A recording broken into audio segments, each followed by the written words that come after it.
This video was made possible by CuriosityStream. Get the CuriosityStream Nebula Bundle deal, currently for the crazy sale price of under $1 a month at curiositystream.com/HAI. Meet Friederike Thera Marion Wilhelmine Dorothea von der Osten, a 61-year-old German homeopathic doctor whose ridiculously long name is only the second weirdest thing about her, because it turns out that if the British rules of succession were just slightly different, Friederike would have a job even less useful to society than homeopathy: being the Queen of England.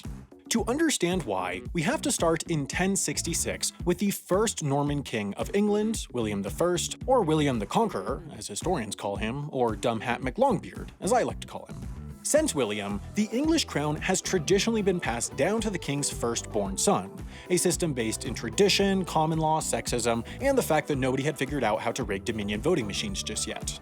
But sometimes, either because the king couldn't provide a male heir, or because of war or political machinations or other assorted hijinks and tomfoolery, succession could be a bit slippery. Fights over succession are how we got the War of the Roses and the 2019 and 2020 Emmys for Best Drama. But eventually, the dirty, disgusting masses invented some silly-sounding things called rights and elections or whatever, and the English Parliament got involved in setting the rules of succession. In 1688, James II, who was also technically James VII because of confusing Scottish reasons we don't have time for, fled England, and Parliament declared he had, quote, abdicated the government and that the throne was now open. By tradition, it should have gone to James's firstborn son, but instead, because of a combination of not wanting a Catholic dynasty and not wanting to have the government run by an 8-month-old baby who hadn't even finished college, Parliament offered the throne to James's daughter, Mary, and her husband, William of Orange, who would rule together. By making this offer, Parliament officially established that it had the power to make the rules about succession, which they then formalized through the Bill of Rights in 1689 and Act of Settlement in 1701, which laid out the rules of succession that are mainly still used in Britain today. The first rule of succession specifically bans from being in line for the throne anyone who, quotes, shall profess the popish religion or shall marry a papist, which is old-timey speak for anyone who is Roman Catholic or married to a Roman Catholic.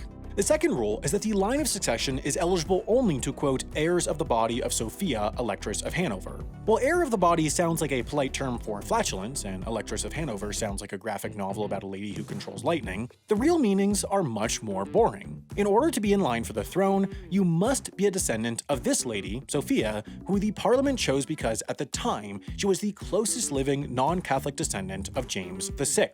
But which descendants of Sophia actually get to be king of queen, and which just get to be played by Helena Bonham Carter in a Netflix series? Well, the succession structure laid out in the Act of Settlements is called Primogeniture, and it's all about being the firstborn, or the firstborn of the firstborn, and so on. To use a completely made-up example, pretend there was a queen named Elizabeth, and she had a son who looked like a British Roger Stone, named Charles.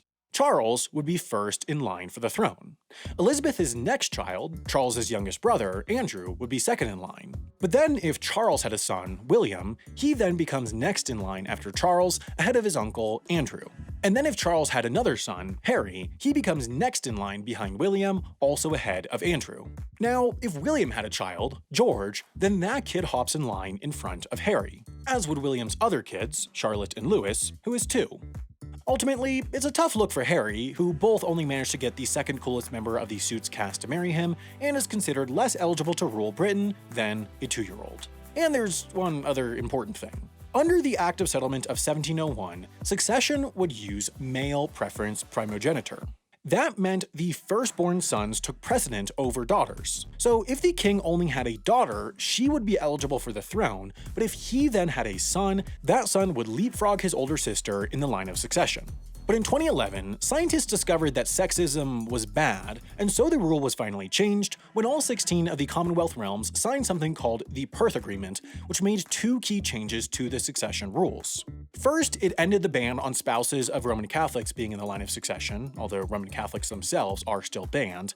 And second, it switched from male preference primogeniture to what's called absolute primogeniture, which basically just means that succession is done just by firstborn, regardless of gender. It was that long overdue rule change that prompted people to ask, what if we had done this earlier? The last time a firstborn daughter was passed over for the throne was 1901, when Queen Victoria died, and the crown went not to her firstborn child, Victoria II, but instead, because of male preference primogeniture, to Victoria II's younger brother, Edward VII, who would eventually pass it to his great-granddaughter, Queen Elizabeth II, the nonagenarian, pastel hat-wearing crumpet muncher we all know and love / don't really care about. Under the new rules, though, the crown would have gone to Victoria II, as she was Queen Victoria's firstborn child. It would then have been passed to Victoria II's firstborn, Kaiser William II, then to his firstborn, Crown Prince Frederick William, then his firstborn, Prince William, then his firstborn, Felicitas, then to her firstborn, Friederike Thera Marion Wilhelmine Dorothea von der Osten, a 61-year-old homeopathic doctor in Germany. And just think how different our lives would be if we had a different Queen of England. I mean, we would have different... Well, no, never mind. I mean, there would be a lot of changes in... no, that would be the same too. We would have gotten a 10th season of Suits? Yeah, let's go with that. The power of the monarchy truly is astounding. You know what else is powerful? Trivia shows. Which is why you'll be thrilled to hear that the third and final part of our new Nebula original, Sam from Wendover Presents, a very good trivia show presented by Sam from Wendover, was released yesterday.